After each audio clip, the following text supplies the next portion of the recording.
Well, guys, as always, appreciate you guys being here. And we're back into kind of a normal Saturday and another Saturday game, kind of in that rhythm. But guys, always appreciate you guys taking time to come hear about our team. Thank you, Jesus, for the opportunity to coach this team, man. So blessed to be a part of this organization. And I love this kids. I love this team, man. We still got a long way to go and a lot of growth to happen. But that's the awesome part about being a coach is the opportunity to have an impact, right? The opportunity to see a young man grow every single day. And trust me, me included. Me and our staff included. We've played 3 games. We've learned a lot about ourselves, but we still got a lot to improve on, right? We've learned a lot, but we still got a lot to grow in. So that's going to be the big push for our team this week. But talking about the game on Saturday night, man, proud of our team battling. You know, I met with our leadership group here earlier today and talking about that. I always ask them, what do we learn? What do we learn? That's my first question after every game. What do we learn? And we learned that we can respond to adversity, right? That's what I think we learned a lot about our team on Saturday. Doesn't mean we're perfect at it yet, right? We had a game 1 where we didn't. Game 3 where I feel like we did a much better job, right? Second play of the game, starting quarterback goes out. Then defense goes on the field, gets a touchdown, scored on them really quick. And we are on an opportunity as a team, like, what are we going to do? And so proud of Max Cutforth coming in, leading our offense on a touchdown drive. Defense gets a stop, right? So our guys responded the right way. There's still a lot of other times in the game that we a lot to improve on. Obviously, I know defensively we give a lot of yards, right? There's a lot of things in this game we got to continue to look at and grow in, but proud of how our guys were able to respond. Proud of how our offense was able to establish a run game. That's something that is a DNA part of our team. Proud of them. I thought Maddox, talk about just an absolute warrior. That's who he is. Wrapped his leg up, found a way to play this game because he's a tough competitor and he loves his team. It ain't about what's best for Maddox. It's about what's best for the team, and that showed on Saturday. Proud of our guys stepping up. I thought our O-line tight ends did a really good job. It was awesome to get Matt Lauder that touchdown on his birthday, which is really cool. We got Matt Lauder and Matt Wagner, same birthday on the same day, which is crazy. So I found that out on the game like this. Wow, how did I miss this last season? We call them the Mats. The Mats had the same birthday. So it was cool to see him get a touchdown. Both those guys have been playing really well. I thought Latrell Caples had a really, really good game too, man. Really consistent, blocked his tail off, had some huge third down catches.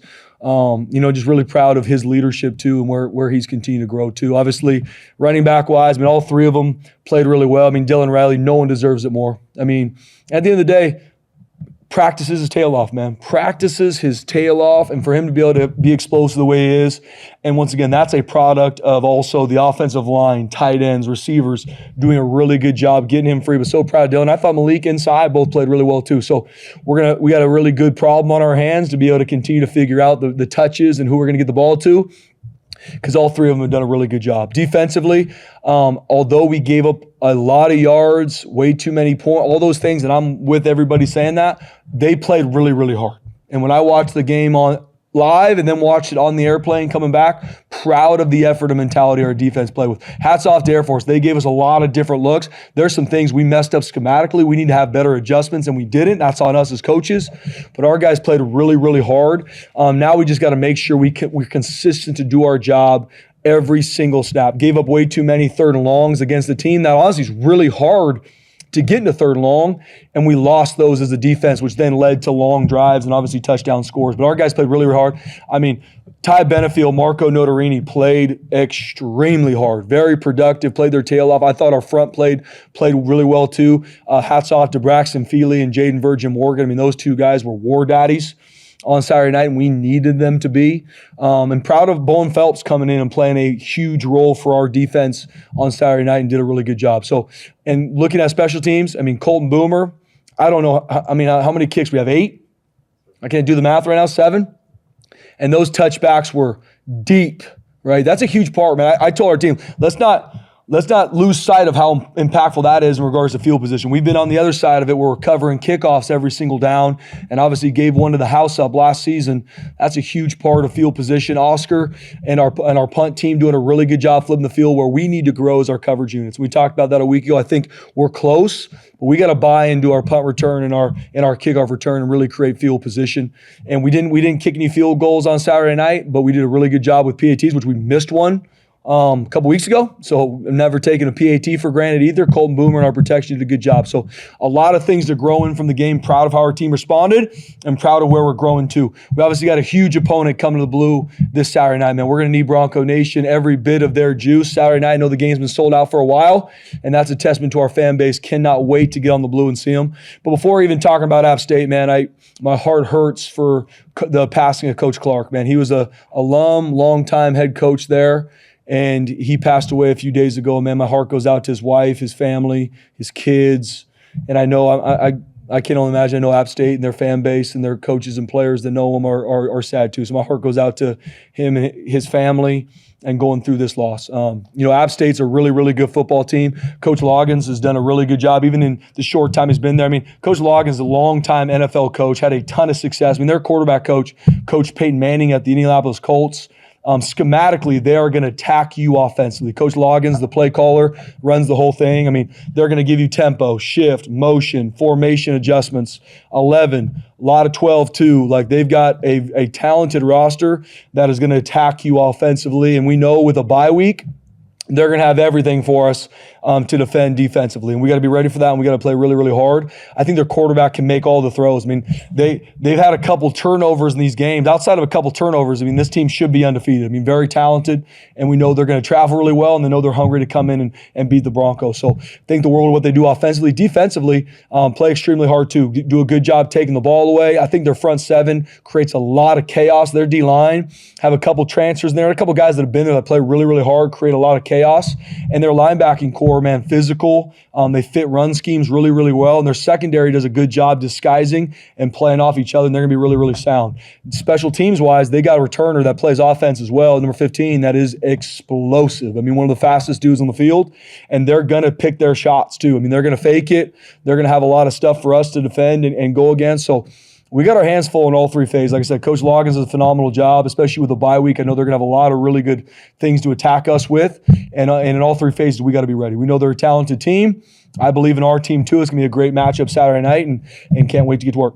You mentioned after the game you weren't sure of the full extent of Maddox's injury. Is there any update you can share on that? Yeah, he's banged up. I mean, he's for sure banged up. He's sore, but obviously we're planning on him playing this week. But he's banged up, and he's a warrior, and we're going to see where he's at. Is that a case of, is he going to need any extra kind of rehab or be careful? Oh, absolutely. Yeah, he absolutely. I mean, he's been living the training room since the end of the game. He's a warrior, and he's going to be battling to make sure he can play this game. But he's beat up, but he's a soldier.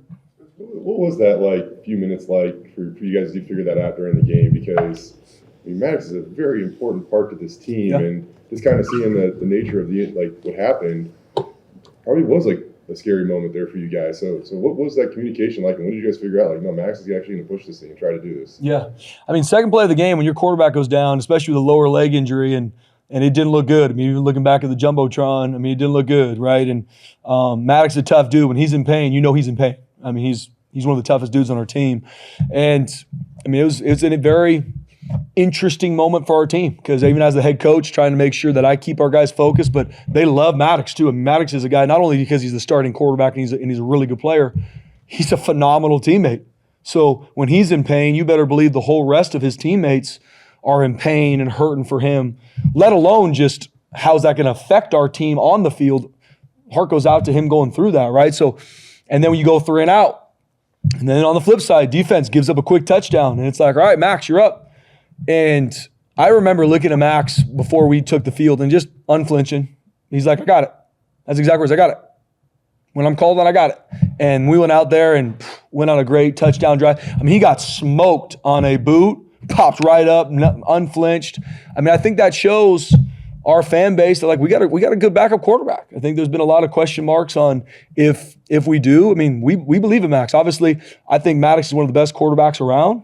But I believe in our backup quarterback, and that's the reality of college football is everybody's got to be ready to carry the flag, from the quarterback to the backup D lineman to the backup receiver corner. And I was proud of Max doing that. But in that moment, those are those moments that you can talk about. You can say, hey, what if this happens? But you really don't know how your team's going to respond until they actually go through that fire. And I'm proud of how our team responded. And I think we can learn a lot from it. But those moments that, I'm not even going to lie to me, I mean, underneath my breath, I had some conversations with my Lord and Savior. on that sideline. I can promise you that. Looked like he grabbed his helmet, and you guys still had the ball.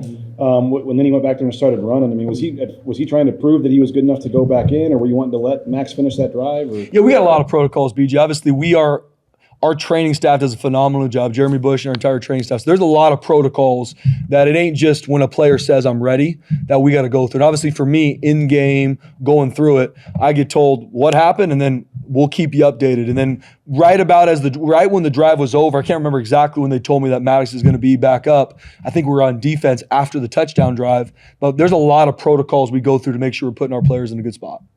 Pre-injury and post-injury, Maddox showed a lot of poise in the pocket and had great pocket presence. So what did you see just in that aspect from him? Yeah, he's a tough football player, man. I mean, you get hurt, go through that, and then take some time to get it wrapped up, get everything ready for your lower leg, and go back out there and still stay in the pocket and deliver big-time throws in a game that we were obviously in a huge battle with, which we knew was going to be the case. That's a testament to who he is as a competitor.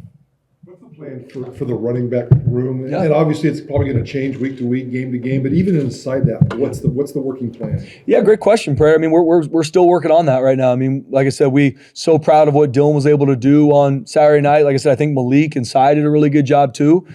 We got to continue to look at ways. Who's going to get the ball in situations? What do these reps look like? How are we going to rep them? I don't have that answer right now. It's a good problem to have, but we're going to work on that through Tuesday, Wednesday practice to see. We put a premium on what we do in practice. I mean, even Sy, we think the world of Sour Gaines. He wasn't able to practice. Was banged up, was able to starting Thursday, right? But got less reps than Dylan and Malik, so he got less reps in the game. And we put a premium on what you do in practice. So we're still working through it. Obviously, it's something that we're going to continue to look on to make sure that we're clear with our running backs to know who's getting the ball. And then obviously we're going to play the hot hand too. Is he limited this week? No, he's ready to roll. He was ready to roll in the game. It's just didn't practice a lot, right? And so that's one of those things is when you got Dylan and Malik that practiced a lot and did a really good job, they're going to get the majority of the load. Now, he was 100% ready to roll. How much better was the line? Because it looked to me like when they broke the line, it looked like there were more holes this week than the previous two. Yeah, I mean, guys, we have a veteran offensive line that we'll hang our hat on, no question, right? I mean, we got to be more consistent. The biggest thing offensively is we gotta eliminate the sins, right? And we talked about that self-inflicted negatives. There's a drive where we have a false start holding penalty in a row. You can't win if we don't get those things fixed, right? So we got to clean that. And that's not just the O-line. We had a illegal formation on play. There's a lot of stuff discipline-wise we got to make sure we continue to fix. When guys play hard, that's going to happen sometimes, but we got to make sure we improve the self-inflicted negatives. But our offensive line, man, that's the heartbeat of our team. That's the heartbeat of our team. That's the mentality of our team. And I believe in our offensive line. I believe in how they're trained. I believe in what we're going to be able to do offensively because of them. And I think that was able to be shown in this game. Kind of with how different Air Force's offense is, I mean, do you kind of, not to say excuse some of the past defense issues, but I mean, is it just different than to look at it compared to the other games? And I mean, you're 86th in pass defense right now, and you faced, an FCS team and a triple option team. How do you look at where the pass defense is? Yeah, I think at the end of the day, we've talked about stats are for losers, and I always want to make sure that we look at the things that matter for our team to grow. There were things in the game that we have to fix fundamentally and technically. The reality of it is, though, different than when someone's just watching the game. You got to play certain coverages to defend what we're seeing for a triple option, right? So you're not able to maybe have some adjustments or switch ups that you're needed. Now, there are multiple pass plays on Saturday night, BJ, that we did not execute correctly. So I'm not by any means taking away from the fact that being the 86th in pass is good. It's not, and we have to fix it. But it's not what I would assume maybe some of our fan base see that, well, they should just do this. As a defense, you have to defend Air Force very different than defending another offense, and so you're only able to play certain coverages. We got to make sure we're more disciplined in some of especially later in the game, we know they're going to pass it. We had some busts, and that can't happen. Early in the game, some of the things that we were able to lose, there's some schematic attacks that we have to play better, but it's just the reality when you're playing a team that can run the ball the way they can. Looking at the bigger picture, Spencer, I mean, going back even to last year, we've asked you this question several times, and it's kind of a common theme. But what are you seeing in terms of looking at the big picture of this issue that keeps coming up or doesn't go away? Yeah. At the end of the day, and I agree with what you're saying, Brad, I mean, you have things football-wise that you're always going to work to grow in, right? And when you have a team that is going to go against an Air Force that is going to run the football consistently, you have to find a way to stop the run, right? Which we did. And then there were some things that they showed us that we didn't fit great, and we were able to give explosive run plays. But for the DNA of what they did, we fit that really, really well. There's going to be some things in the back end that are going to be hard. Now, I'm not taking anything away from the fact that we have to grow our pass defense, guys. And yes, I said it last year, Mike. We said it in the offseason. We said it is not something that we do not know as a defense. Not only as the head coach, our defensive coordinator will say the same. Our defensive back coach will say the same. But there's always a lot more than meets the eye, and there's a lot more there than just stats. That does not, like I said, run away from the fact that there's a lot we need to improve on. I believe we have more than enough in regards to the players. We got to make sure we do our job consistently, and that is what we're going to really continue to work on this week. For me, it's all about, it's all about us growing week to week, right? I mean, guys, there is a lot in all three phases. No different. I mean, you look at an offense that scored 49 points, there's a lot on film. We need to make sure we grow in offensively too, right? So just because of a stat doesn't mean that that's how we see if we've got it figured out or not, right? We give up 500 yards offense. There's some good stuff we did on defense though, but there's still a lot that we need to fix. And I believe in our coaches. I believe in our players. We got to make sure that we can consistently do our job in the back end and in the front end to make sure we eliminate some of the explosive plays we got. Stats, though, I mean, App State comes in number 3 passing offense in America. What Come are you seeing on. there? No question. I mean, if I'm App State and I'm watching the Boise State Broncos, I'm thinking we're going to go feast, as they should, right? And then now it's our challenge as a defense, as an offense, as a special teams. We got to make sure we're ready. And that's the reality of college football. That's what you love about this game is come Saturday night, it ain't going to be, well, what about this? What about this? We have to go line up and play against one of the best passing offenses and honestly, total yards wise, one of the best offenses in the nation. And that's going to be our challenge to our defense. Hey, this is where you're ranked. This is where they are. Put the ball down Saturday night. And that's what we got to work to get ready to play. Games they've had at least 50 passing attempts too. I mean, what are you seeing from their passing attack? Yeah, like I said, I mean, Coach Loggins does a, and I don't say this lightly, this isn't just coach speech before we play somebody. Done a lot of research just on him and what he's one of the best I've seen that can schematically attack you from a coverage standpoint, right? So he's going to see coverages we play, and he's, especially with a bye week, he's going to have his answers to attack what we do coverage-wise. And we got to be ready. We got to play with great fundamentals and techniques. We got to make sure we have our adjustments too, which we will, and we got to be on the attack. And same thing. They are an elite passing team. They also do a really good job with their run game and RPOs and find ways to put you in conflict in 11 and 12. But then it's not just our DBs covering on Saturday night. We got to do a really good job with our front and making sure we get Swan off bounds. They just give up 62 yards a game on the ground. So what's their defense? Yeah. I like their front seven. I was talking to our coaches earlier. I really like their front seven. I mean, their D-line is disruptive. They are getting off the rock. And I think their linebackers fit really well. I mean, they're very sound. They do a good job disguising looks and pass coverage too. Their front seven's disruptive. And our O-line, tight ends, tailbacks, they got their work cut out for them. What do you see in Swan's mechanics? Yeah. I mean, he's got an NFL arm. I mean, he can make all the throws, either RPO. There's some design runs for him, which he can take off and gain first downs for 100%, but he can make all the throws. I mean, he's got a big-time arm, and he puts that on film. I mean, he's got a really good group of receivers too, and a good group of tight ends to throw the ball to, but he's one of those guys that he can make the throw from the far hash wherever he's got to get it to. So we got to do a really good job with our coverage. 3 games in, like your guys' approach to nickel has been different, like in all 3 games. Yeah. And Mickey plays 1 snap the first game, a ton of them second game, doesn't play third game. Bowen, I think he played every defensive snap last game. How does that work? And how does it show your guys' versatility, I guess, at that position? Yeah. Each week it's our job as coaches in all 3 phases to see how are we going to use our personnel the best, offensively, defensively, special teams, and each week we do that. I know our defensive coaches right now are looking at to see how are we going to use our personnel this week to attack App State. And I mean, Jaden Mickey is a guy that I got a lot of respect for. I mean, he goes from playing, to your point, a ton of snaps against Eastern Washington, started the game, earned it. Then he goes play in the Air Force where he doesn't play 1. But when he goes on special teams, he's still working his tail off. That shows that he cares about the team. And I know he's going to have a much bigger role this week. Latu only got 5 snaps. Was that just a game plan thing, or was he? Yeah, game plan thing. I know he got a little bit banged up in the game too, but we'll continue to see where he's at. I know after the game they said he's all good. We just, in that game, man, our front, especially our D-line, I mean, Brax played almost every snap of that game, which is hard to do, but there is a speed at which you got to play when you play Air Force that if you're not mirroring the way you need to, I mean, you're not gonna be able to play. So, I mean, he got a little bit banged up in the game, but I know we had to continue to play the hot hand, and proud of our guys that did. It seemed like he was in almost every single play between his physicality, communication, leadership. Just how big is it to have a guy like that for this defense? Huge. I mean, Marco Notarini is a huge leader of our defense, not even just our defense, our entire team. I mean, I mean, if we can get our entire team playing as hard as Marco Notarini does every single snap, how much he preps, I mean, that's going to give us, I mean, we're going to be really, really hard to beat. I mean, he's a guy that loves his team. I mean, battles through. I mean, I tell people, please just watch the tight copy of what the front seven goes through when they're playing triple option, especially the D-line and that linebacker.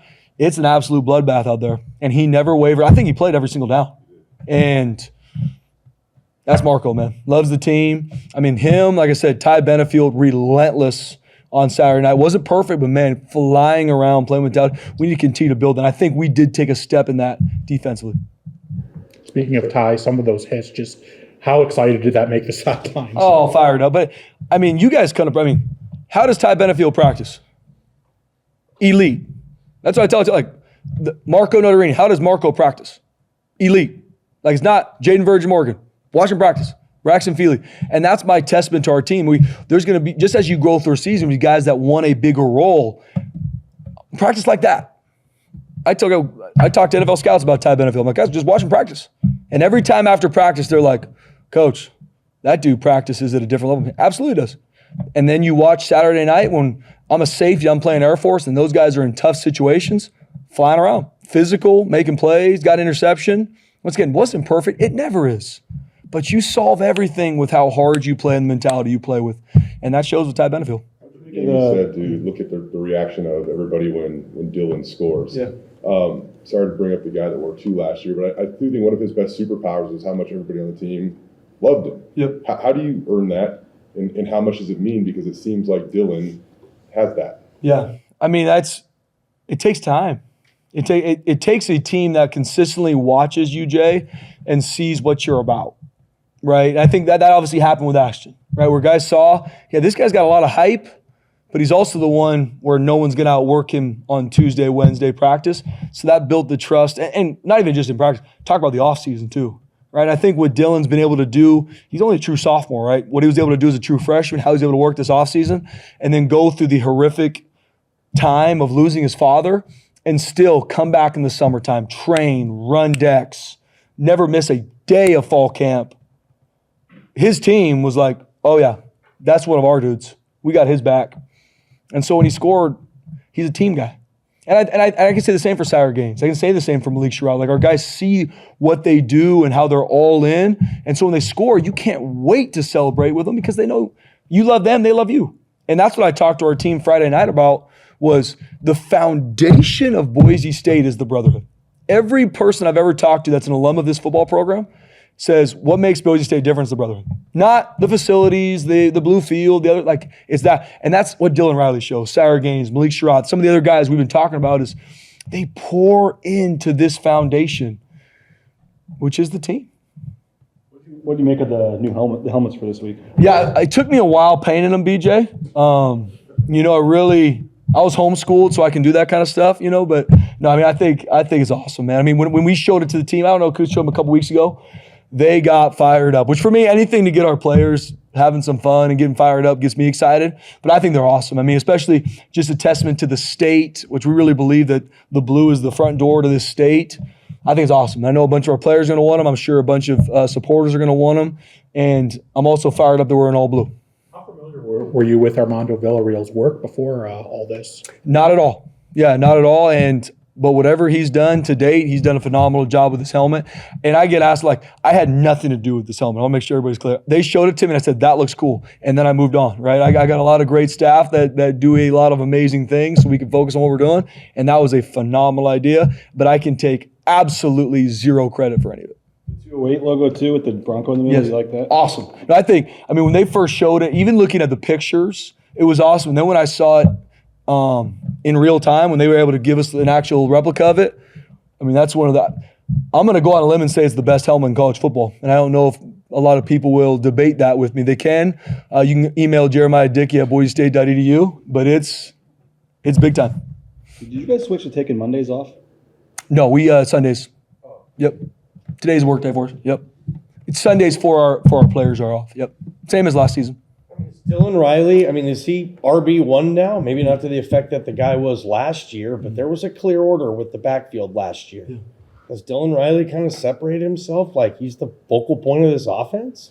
Yeah, John, I mean, similar to what Prater said, I mean, we're still working through that. I mean, guys, like I said, I cannot be more proud of what Dylan Riley was able to do on Saturday night, and that was earned and deserved. But we still think the absolute world of Sire Gaines and Malik Sherrod. So that's us as staff, JMO, Coach Potter, myself, looking at seeing how we're going to look at these touches and how we're going to get our three guys rolling, because he did a phenomenal job Saturday night, but I also really, truly believe in Sire Gaines, Malik Sherrod as well. Penalties can be kind of weird. Obviously, 11 in the first half. Way too much. One in the second half. Do you talk about that at halftime? Yeah. And Absolutely. what was that conversation like? Yeah, I mean, way too many penalties, Prater. I mean, it's been the most penalties we've had in half. I couldn't even tell you, but a long time.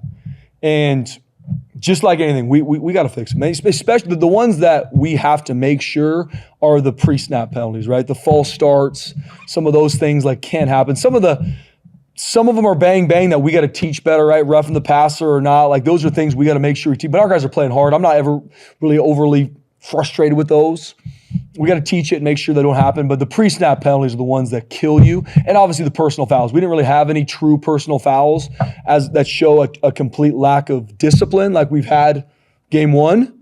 But way too many penalties, man. We're playing behind the sticks. We're giving up first downs defensively. So it's a point of emphasis. We've talked as a team, and we had a long talk as a staff to make sure that doesn't happen again. Spencer, it's been here a while. There was at one point in time you guys had to beg students to almost come to the game and fill out that student section, and you guys have sold out the student section within an hour. All the tickets were claimed for the second straight home game. What does that mean for you guys? I mean, I'm very open. I mean, I really, truly believe, and I know App State's going to try to put this to the test always, which as they should. I believe we have the best fan base in the nation. I mean, I talk to a lot of head coaches that are in the offseason. Yeah, man, we're working our tail off to hopefully get people out and get the students excited. And I'm like, I don't think about that 1 second. I know the second that ball gets put down on the blue, that place will be rocking. Our students will be there loud. They'll stay there. I mean, I am so thankful for Bronco Nation, our students, and our fan base. I mean, I really believe it's the greatest fan base in the country. Sean, I think you had one over. You good? Anyone else? Cool. Thank you. Thanks, guys.